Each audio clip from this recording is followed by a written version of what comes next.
নমস্কার বন্ধুরা, আজকে আমি নিয়ে চলে এসেছি খুবই হেলদি একটা ব্রেকফাস্ট, যাতে প্রচুর ভেজিটেবলস থাকছে আর এটা বানাতেও খুব তাড়াতাড়ি হয়ে যায়। দেখে নিন আমি ওতে কী কী জিনিস দিয়েছি, লেখা ছিল। এবার এতে আমি ডালিয়া দিয়ে দিচ্ছি।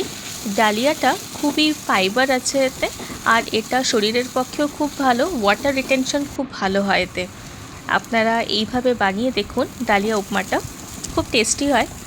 আর ডালিয়াটা আগে আমি করেছিলাম কি, একটুখানি সামান্য অয়েল কিংবা আপনারা ইউজ করলে ঘি দিতে চাইলে দিতে পারেন।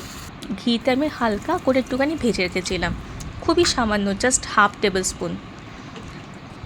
এবার এইভাবে আমি বানিয়ে দেখিয়ে দিলাম আপনাদেরকে। আপনারাও নিজেরা বাড়িতে বানিয়ে এটাকে সবাই টেস্ট করুন, টেস্ট করে দেখুন কেমন হয়েছে। এটা খেতে খুবই ভালো আর খুবই হেলদি আর খুব তাড়াতাড়ি হয়ে যায়। ধন্যবাদ বন্ধুরা।